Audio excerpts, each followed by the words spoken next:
From script to screen, every film is brought to life by visionary creatives and executives, all sharing one mission: to captivate the audience.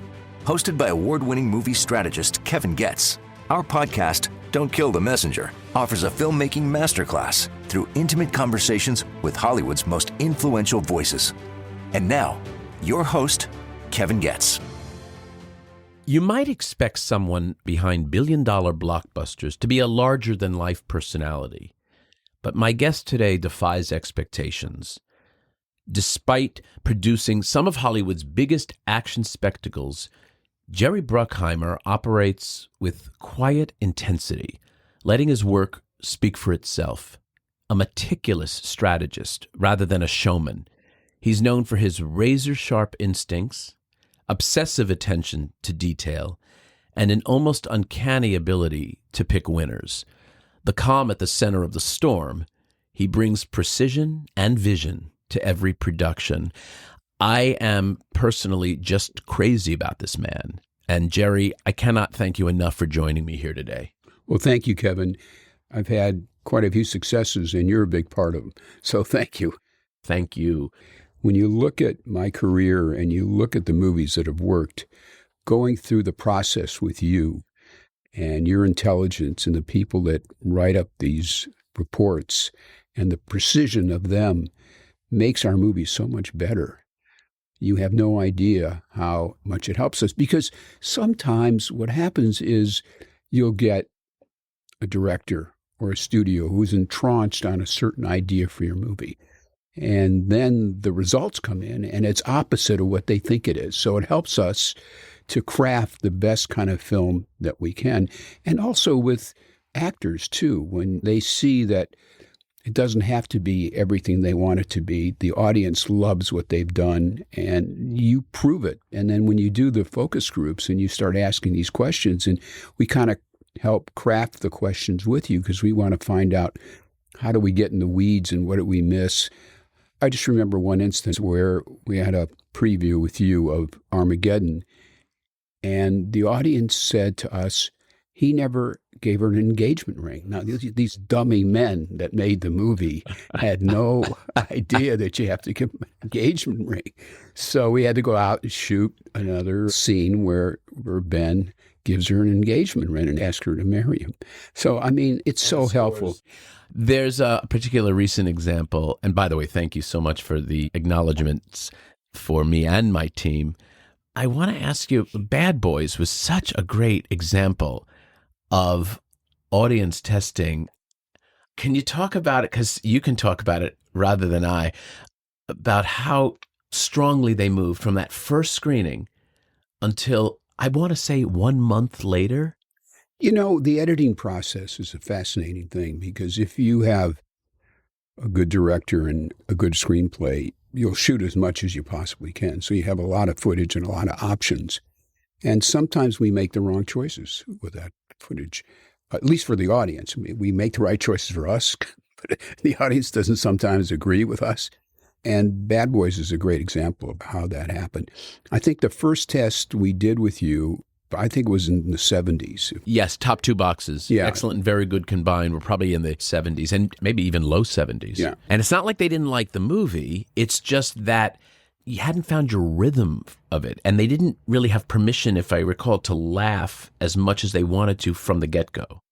Yeah, I think that what happened there is that the movie we made had too much angst for Will's character, and the audience doesn't want to know that. They want to see Will as Will Smith, the guy who takes over and a strong, heroic character at the center of the movie, and he wasn't that in the film. So fortunately for us, that test told Will and our directors and ourselves that's not the path for this movie. And so over a month. 1 month, I just want to tell our listeners, is like nothing. And yet we did probably one a week.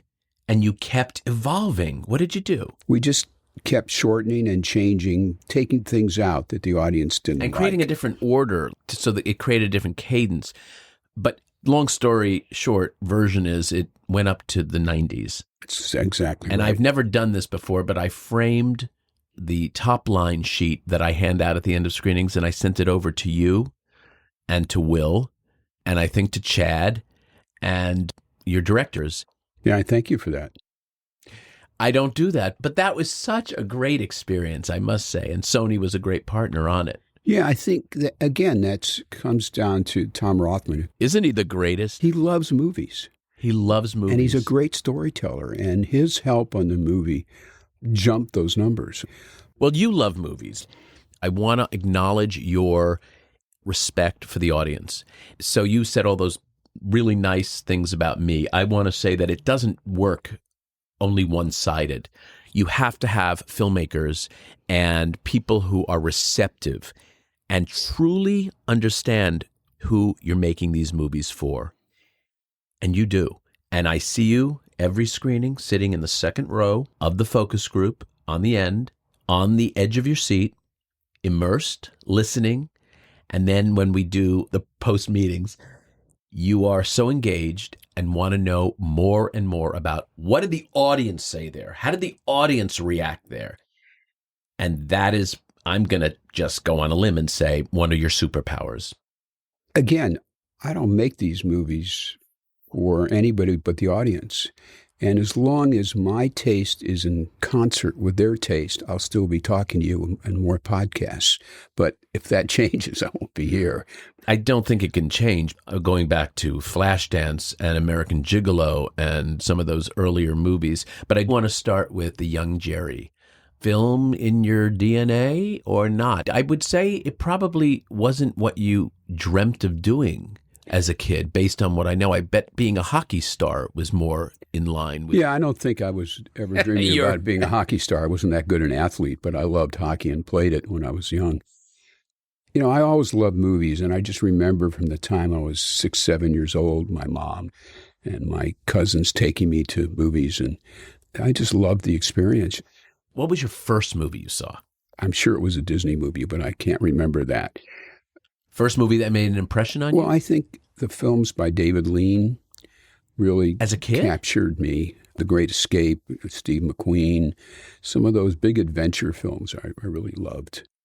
Did you set out to want to be Mr. Blockbuster? And I mean that in all seriousness. In other words, did you want to make movies that were more personal to you and you stumbled into just understanding what the commercial arts meant? No, I just make movies I want to see. I don't make movies for an audience because I don't know what they want to see. I just know what I like.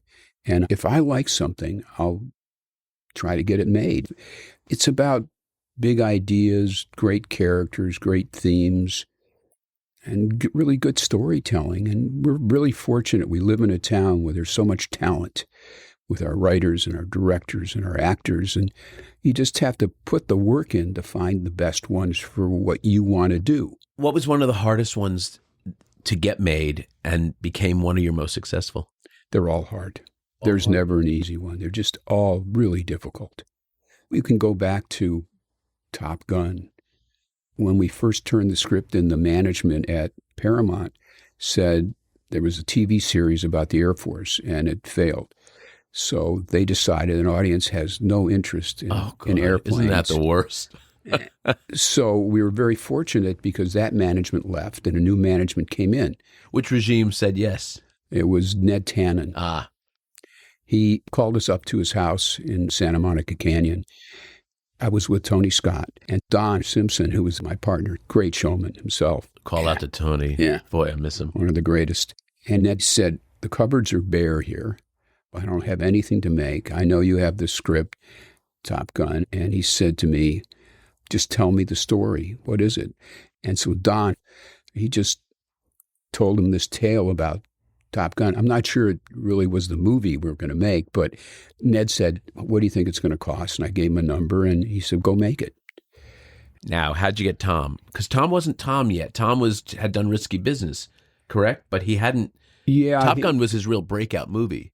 He just finished a movie with Ridley Scott. It was a fantasy. But not like a blockbuster. No, but it was a good movie. Did you want Tom from the get-go? From the get-go. He was the number one. We didn't go out to anybody else. And he was playing very coy with us. So I set up for him to fly with the Blue Angels in El Centro. Oh, boy, you are so smart. You knew exactly that would get him. Yeah, he drives down there. He just finished his movie where he's got shoulder-length hair. So he drives down there in his motorcycle, and he's got this long hair, and you see these Navy pilots, and they take a look at, and they say, we're going to give this hippie the ride of his life. Oh, great. And so they twisted him, turned him, and he threw up, and he got out of the plane, and he went to a payphone because there were no cell phones in those days, and he called me up. He said, I'm in. I'm doing the movie. Oh, isn't that great? Yeah. Tell me about going from Detroit to, I guess, Arizona is where you went to school, right? Yes. The only place it would take me. My grades were so good that I couldn't get in anywhere else. We share something else. I didn't realize that. No, my grades weren't bad. My SATs sucked. I had both, bad grades and bad SATs. So you were a psychology major and a minor in algebra? Yes. How do you figure that one out? I can't. I guess I have a very logical mind. I have a good emotional intelligence, and somehow putting algebra, there's a definitive answer. And I always wanted a definitive answer, so I really enjoyed algebra. That's so interesting because that was the only math that I could sort of do. Geometry, I was a disaster in. You know, that abstract thinking and all that. And then forget it, I never made it to trigonometry or calculus. But I was in the arts. I was a child actor, and I started working professionally when I was young, so that was my saving grace. And also had that business sense. So I started a business when I was 17. So I had that left and right brain thing. It's kind of like, I think when kids are now often judged on their intelligence, I often question, what are we really looking at here?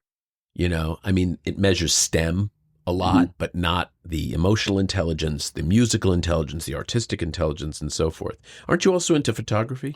Yeah, I did a lot of photography when I was young. But when I was growing up and I was in like grade school, I'm dyslexic. And you didn't know what dyslexia was when I was growing up. So there's no diagnosis for it? No, you're just dumb because you were always in the last reading group. And what my brain does, it inverts words or inverts things.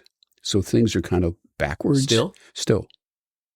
So it's hard for you to read a script? Yeah, it's hard. It's hard because, and giving speeches, it's hard for me to read a prompter because the words they change in their order. It's really a weird thing. I would imagine that you've probably overcompensated in some way in your life and have probably found a way around it. Well, my visual sense and taste is what changed it for me.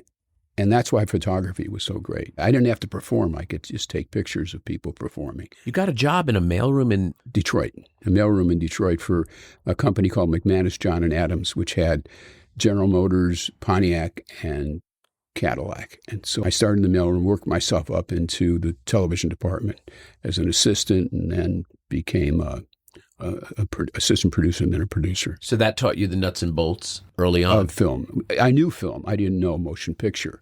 Yeah, my husband's the same way. He was in advertising in Chicago, Campbell Methune, and he learned how to produce. He was a writer, but he learned how to produce, hundreds of commercials. That's what we did. That's incredible. You also have worked with a lot of directors that you've plucked out of music videos, and you've seen the essence of what they can do. Well, I believe it's not radio. So the visual is really important. And the way you stand out is by having something unique and special and something different than what's on television and what's in theaters. Did you see that with Michael Bay, for example? Absolutely. I mean, his work is spectacular. I mean, Spielberg jumped on him right away after we worked with him. I think he's so gifted. I want to talk about Don. You and Don were so formidable. I remember as a young pisher working at NRG, seeing you guys on those early movies. It was all about Don. He was the guy, and you were sort of in the background. And you gave him that. And the rumors were that you kind of did all the work, and you were the steak, and he was the sizzle. And it worked beautifully. You just told us that story about how he went to Ned Tannen's house. Right. When he passed away, we were all devastated for so many reasons. I can only imagine what went through your head when you got that call. We expected it for a long time. And that's fair and very honest for you to say. Because his lifestyle was unfortunately at times out of control. And when he was really down, and we took him to a rehab center. And when he got out, the doctor said, unless you stop this, you're not going to live much longer. Your heart can't handle it. And he said, oh, these doctors don't know what they're talking about. Wow. 96 is when he died. But I think it was like 52 or something like that, right? Like, I was shocked. Even when it happens, you're shocked. Were you guys like brothers? Yeah, I mean, we were really close. It was a right brain, left brain kind of relationship. I was going to ask you if you were angry with him. I was angry at some of the later years that he couldn't get control of his life because he was the greatest, funniest, most brilliant guy.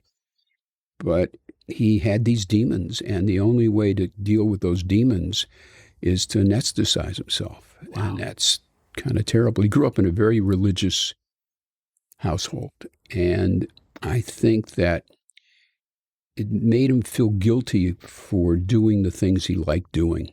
When that happened, I remembered thinking, what's Jerry going to do? And what Jerry did, quite frankly, was become the greatest solo producer I think our business has ever seen. Were you scared? Yeah, I was scared always. I live scared. I'm still scared. I always worry about what's coming up. In other words, what am I missing? We got this movie coming out. How can we promote it better? It is spectacular. We'll talk about that a little bit later in the program, but I want to just stay on your beginning as a solo act. When did you sort of realize, wow, I'm going to be okay? Was that sort of Pirates of the Caribbean? I always bet on myself. I love that. Because when I left advertising in New York, I was making a really good salary. And I came to California to work on a picture. It was called The Culpeper Cattle Company. And it was a small little Western. I never even heard of it, to be honest. Billy Greenbush was a star, and nobody's ever heard of him either. So that was a big step for me to come to California for basically no money. I was making $200 a week as an associate producer on the movie. But I bet on myself. I really bet that I figured I could carve a career for myself because I work really hard. I really love what I do, and I work hard at it. And I think the harder you work, the luckier you get. You don't phone it in. I see it with my own eyes. Listeners, let me tell you, he is completely engaged and actively participating in the success of every movie. You are not going to give up your competitive edge. Or failure. There's some failures in there, but I'm participating in those too. You don't make a movie alone. You make it in tandem with a lot of folks. Before I say my theory, let's talk about one of your failures, because Sure. I actually have a little knowledge. That's Lone Ranger. Yes. The discussion when we started making the movie was about the budget. And not about the movie. It was about the budget, what the movie was going to cost. And that became the discussion all the way through the making of it, the releasing of it, rather than this was a really bold choice, the kind of movie that Gore made. And he's a brilliant filmmaker. Wonderful filmmaker. Yeah, amazing, amazing talent. And that kind of sunk the movie. It really did. It's really unfortunate. I remember coming to you now and saying, there's a product that I have called capability testing, which is early green light testing. And you said, oh, tell me more. And I said, well, funnily, we used a bunch of movies. Lone Ranger was one of them. And we were able to show the intensity of the interest early on. And it just wasn't there. Not because it wasn't a terrific movie. I thought it was very well done. But it was being comped as a superhero movie when in fact it wasn't. It was a guy with a mask, and it was of course Johnny Depp, who was a very big movie star, but in capability we don't even put the movie stars' names in yet. We're just talking about purely the concept. And I remember, I don't know if you remember this, but I remember the results coming back and saying that this is going to do somewhere domestically between 80 and 120, and you said something to the effect of, well, if it does that, we're fucked. And in fact, it did do in that range. I wasn't going to give an actual number, but I knew that the interest just wasn't there in enough of the different, I call them octants, not even quadrants. Boys, girls, moms, dad, teen boys, teen girls, general audience, men, general audience, females. It just wasn't clicking enough boxes. And I said, so it's all about the budget, just what you're saying now. And I remember asking you, I said, Jerry, why didn't you just make it for less? And you're like, we couldn't. And I thought that was a really interesting answer, because the only other answer is don't make it. Am I right? Yeah, but the budget that was released was highly inflated. But you have to live with it. Unfortunately, in Hollywood, there are people that give out information that's inaccurate, and the media believes it rather than checking with the studio. Now, on the other side, you've had probably more single successes or franchises than any other producer. What's the pressure like when you're getting someone else's money, paying $200 million, whatever it is, on a picture? F1's purported to be way more than that. Is there an enormous onus that you feel? Yeah, I feel I want to return whatever we spent to whoever gave us the money, the studios or whoever financed it. That's my job, to make sure that A, we make a good movie, B, we bring it in on budget, and C, that we get a return on their investment. That's what a producer's supposed to do. And so we try to put things together that kind of make it to a place where they feel comfortable in spending that money by a great writer, a great director, movie stars, or whatever it is. Or if you can't get movie stars, you make it for such a small amount of money that their exposure is not as much. Well, what is your feeling about hedging your bets? Where do you do that? Is it in the initial concept? Is it in the stars that you're bringing on? Is it your director's vision? Or are you going to say D, all of the above? It is all of the above. And you have to, when you interview a director who wants to do the piece of material you gave them, you got to listen to what they say the first time, not what you want them to say. Oh, that's smart. And I've had it happen where it turns, they're still making the movie they pitched to you early, not the movie that they're supposed to be making. I'm trying to understand, like, someone came in and just said, oh my God, that's our director. They nailed this concept so beautifully. Well, I think Joe Kosinski does it. Joe Kosinski is a great example, Top Gun Maverick and F1 director. Let's actually take a break here, because when we come back, I'd like to talk all about F1 and that whole process. We'll be back in a moment. If you're curious about how movies actually turn a profit, I've got something for you. My upcoming book, How to Score in Hollywood, dives into the intersection of creative instinct and audience insight, and where the business of film meets the art of storytelling. The book is available for pre-order now on your favorite bookseller platform. I'm also putting together a book launch team, and I'd love for you to be a part of it. We're looking for people to help spread the word ahead of our November release, and also to leave a short book review after its release. In exchange, you'll get early access to the book, exclusive behind-the-scenes content, and more. Sign up to join my launch team or for book updates at kevingetz360.com. And as always, thank you for your support. We are back with the GOAT, the greatest of all time, producer Jerry Bruckheimer. Jerry, F1, what can I say? I saw the film months ago, and it was an experience. It was a ride. Did you know that you were going to come out of the gate as hot? Have you seen a screening, by the way, score as high as that one did right out of the gate? I don't think that's ever happened. I think that was one of the first times that we've ever had a screening that was that exciting for an audience. And yet we even made it better after that screening. Well, we're going to unpack that, because that's you, and the two of us have insatiable desires to wring out every ounce of potential. And you're relentless. You're a researcher's dream. Tell me about the conversation you have with your director, for example, when you get extremely high scores and everyone else's inclination might be, lock it. Where's your head go? Well, we go through the picture together. We'll sit down and I don't give notes. I don't write out notes. I've never written out notes for a movie. I will sit with the director and the editor, and we'll go through every scene, and we'll say, what can we change? Is this working? Is this economical? Is there anything we can lose here? Is something that is not part of developing the character or moving the plot forward? And we'll just go through it, and we'll go through it a number of times after each preview. Joe is very receptive to what the audience tells him. So what your focus group and what your notes said, Joe followed him to a T. He's like a producer's dream. By the way, let's say he did it on Top Gun Maverick as well. What a gifted director, too. And aside from being a nice effing guy, he's just a really quality filmmaker. Yeah, he really is. He's a trained engineer and architect, so everything is very precise. Is that true? Oh, yeah. Oh, I didn't know that. Yeah, he went to engineering school. That does not surprise me now that you're saying that. His technical expertise is unbelievable. What he goes through, like the screening we had, he goes in there and it's listed as an Atmos theater. Sure. When he goes in there, they never turn the Atmos on. Oh, Christ. So...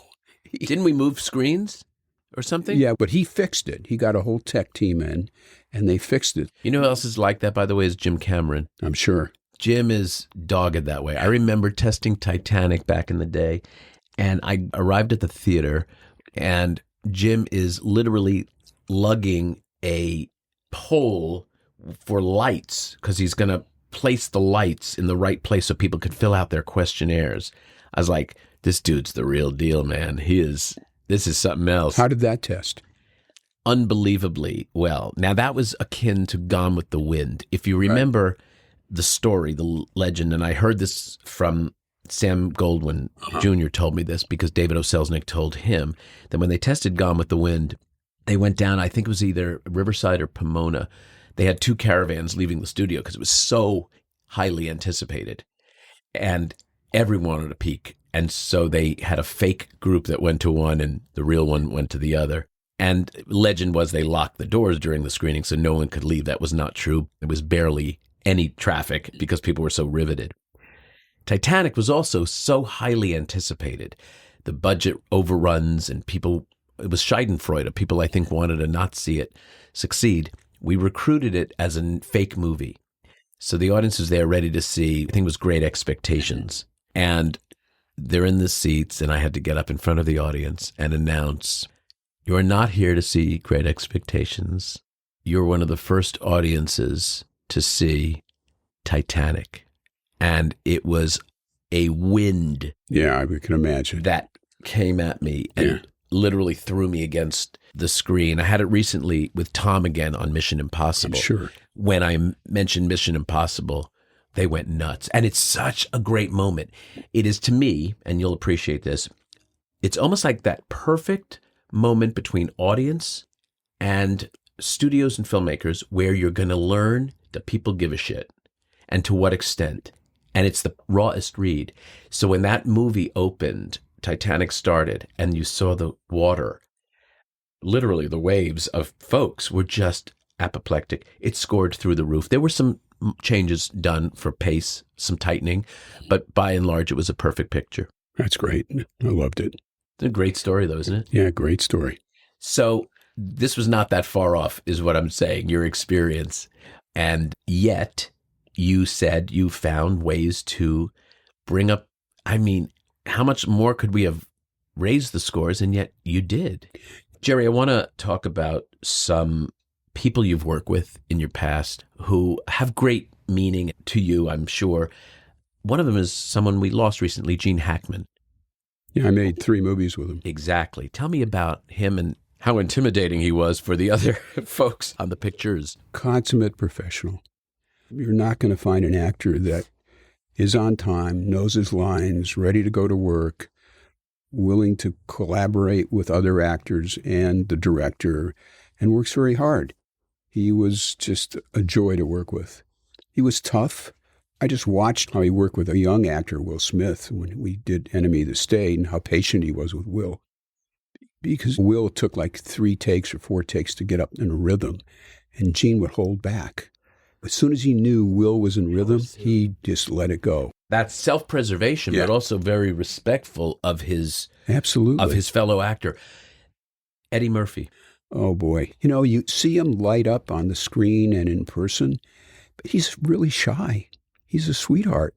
He's so sweet, isn't he? He's a sweetheart, and he's such a great observer of society and the world, and that's where his humor comes from. Another one that you and I worked very closely was the reboot about a year ago. Beverly Hills Cop. And another success story. It did very well on the service, didn't it? It sure did. But you were relentless on that. You tested it over and over because you wanted to get it right. It was a legacy piece for you and for Eddie. And you wanted to make it as perfect as you could. And we went out and picked up some scenes to make it even better. And We do did. that a lot. I love that. Do you actually hold money back? We do. We do. Is that almost always on that level movie? Pretty much. On that level budget? We did it on just about every movie, including F1. We never had to go back and shoot anything. So we got it right the first time. And just asking, but does the money go back to the studio? Of course. Damn. We wanted to put it in the advertising, that's all. Now that's smart. Tell me about Johnny Depp. Yes. How was that working with Johnny? He's the sweetest guy. He's just Brilliant, though. He's really an artist. He's a painter and poet and a writer. Yeah, literally an artist. Yeah, he's really an artist. And he lives an artist lifestyle.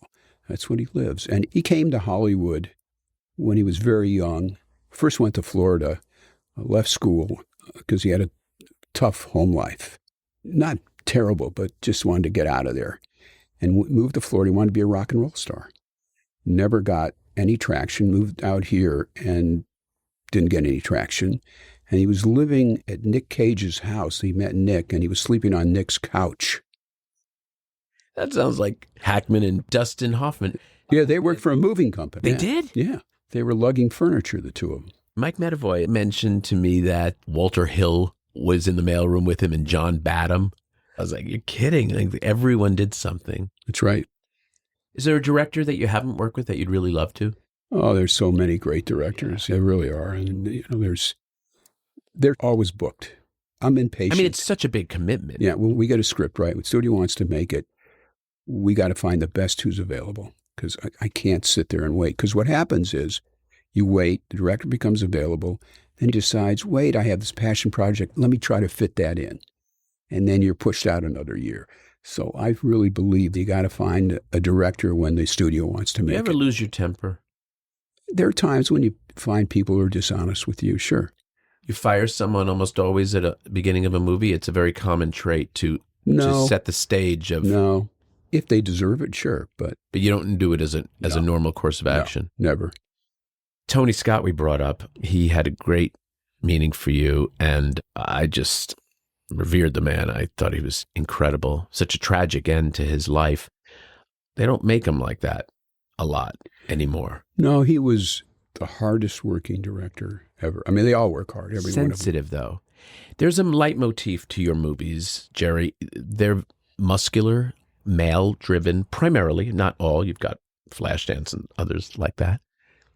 That's not an accident. It must be what you really respond to. It's what I like. Look at the movies I liked when I grew up. It's the same kind of movies I try to entertain myself and entertain audiences with that. But we do other types. We did Veronica Guerin. We do movies that are about individuals or groups that will be forgotten in time, that should be remembered. Black Hawk Down, those 18 men that died. Their families thanked me. That was Ridley. Yeah, it was Ridley. And that was so powerful. And they'll never be forgotten now. I was just going to say, as you get older, do you find yourself being more mindful of the theme or what the movie is about as opposed to the commerciality of it? I don't think about commerciality. I just think truly don't. Never have? Never have. I just try to make movies that I love, that I think other people will like. But I don't know what they'll like. We made movies that, like Young Woman in the Sea, which is a small, little, tiny movie. That was a very small movie, but a very good one. Very good movie. I never thought it was going to be this huge, big success. I thought it was just a really wonderfully told story. So we made that. We made Veronica Guerin and Remember the Titans. And again, about people that shouldn't be forgotten. And, I love that. Well, that's a great theme. Has there ever been a movie that got away from you that you were like, oh, damn, I wish I made that?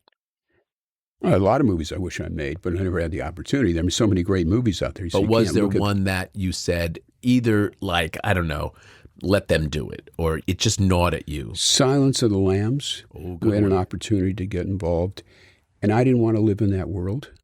Ooh. Because you live in that world. I love the movie. Very macabre. Yeah, but I just didn't want to be there. That's a great example. It's funny, I asked Medavoy the same question, and his was Pulp Fiction. He had said he had just come back from Washington, and they were giving him shit about making too many violent movies. Not him, but Hollywood. Yeah. And so he's like, well, how can I make this? And he felt like that would have been one that got away. I wanted to segue to, again, one of your passions, and you made a joke of it that you're not very good, but hockey. You own a hockey team, right? I'm one of the investors of the Seattle Kraken. Yeah. How did that name, Kraken? Is it a Viking name or something? No, it's a sea monster is what it is. And it's kind of a fable in Seattle in the Pacific Northwest about the Krakens in the sea. So that was a fan favorite, and that's how the name came about. Did you play as a kid, though? Yeah, I in did. Detroit? Because, poorly. You know, I'm from Jersey, and hockey was not great. But listen, we have friends like Brian Turner and Matt Ratt who you play with. Yes. Who've said you're pretty good, man. I'm not really. They're pretty good. I'm not. Well, anyway, I just wanted to say that clearly it's a love of yours, and the fact that are you still playing? I haven't played much since COVID. I haven't been here. We made 4 movies last year, and they were all over the place. And you show up. I'm there. Can't be there every day, obviously, but I'm there. And then we made F1. It was a 3-year process. That's a 3-year process, yeah, F1? 3-year process. It took a year between writing the screenplay and getting F1 to believe we're going to make a movie that's going to make them look good. And then we had to convince all the teams. There are 10 teams. Each team has 2 drivers. And every team thought they were going to be the villain. And we had to convince them that it's not about that. It's about the competition between these 2 drivers, which is commonplace in F1. And by the way, no spoiler alert, but I am going to say that there is some nefarious potential action that's happening there. So I can understand why they're cynical. It's a cutthroat, and it's so expensive, the sport, just to compete. $400 million? Yes. You have no idea when you watch an F1 race and you see the teams, you see the guys who change the tires and the pit stops, and you see the garage. But there are 1,000 people back in either England or somewhere else who's monitoring everybody. It's unbelievable. And when you see the movie, we show you a scene where he goes to the factory where the car is made. You see all the people there. You can't believe it. You know what excites me also? When I asked a question in the focus group, I remember this, again, a few months ago when we talked about it at the screenings. How many of you now want to see an F1 event or do something with F1? And like the hands kept going up. Like this movie is going to open up a whole new, I think, subculture. Absolutely. I mean, it's a very exciting sport, very competitive. And have you always been involved in racing, like since Days of Thunder? I follow it. I wasn't a huge F1 fan until I got into this movie because it was kind of distant for me. I got to confess, neither was I. But now I am. I follow it every week. Since you exposed me to it, I've been much more conscious of it. This is a very important sport. Well, these guys are going 220 miles an hour, and then they have to hit a corner and break down to 50.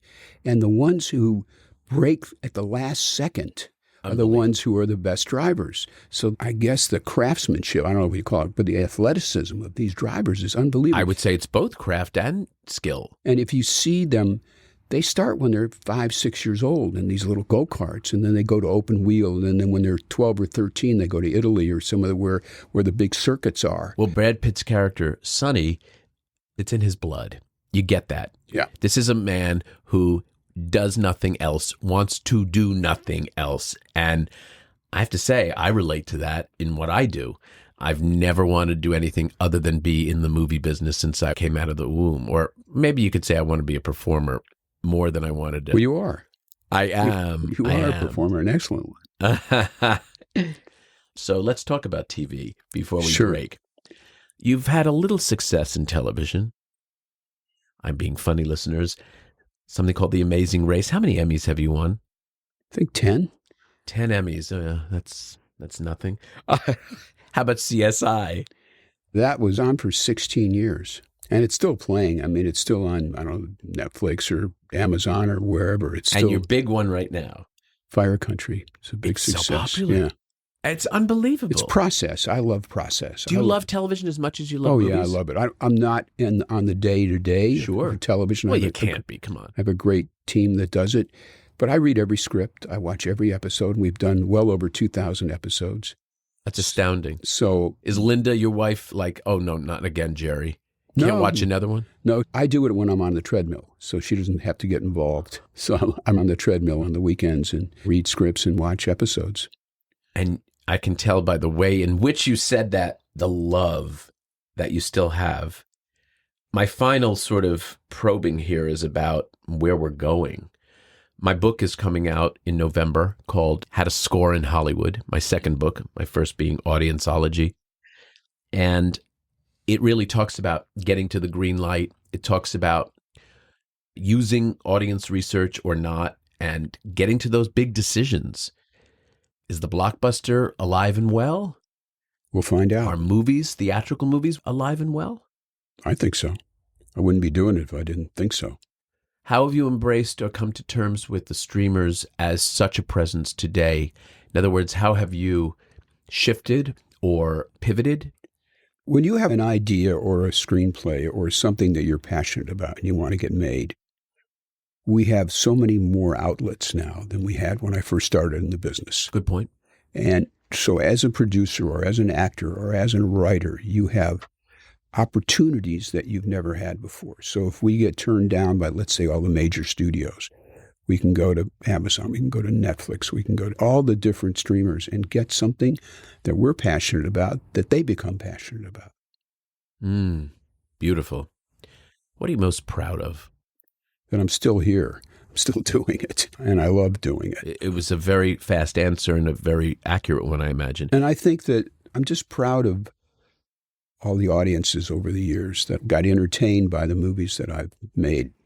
But I didn't really make them. I put the pieces together that got them made. And the great actors, the great directors, the great writers that were fortunate enough to come together and make a movie that audiences embraced. And that's what I'm really proud of.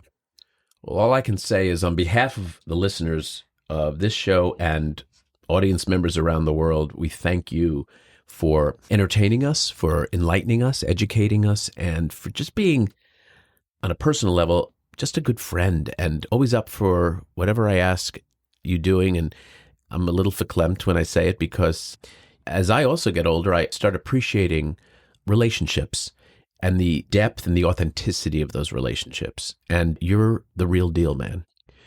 Thanks so much again, Jerry. Thank you for having me. It's an honor. To our listeners, I hope you enjoyed our interview today. I encourage you to watch many of the films discussed. For more filmmaking and audience testing stories, I invite you to check out my book, Audienceology, at Amazon, or through my website at kevingetz360.com. You can also follow me on my social media. Next time on Don't Kill the Messenger, I'll welcome originator and executive producer of the Batman and Batman-related movie franchise, Michael Uslan. Until then, I'm Kevin Goetz, and to you, our listeners, I appreciate you being part of the movie-making process. Your opinions matter.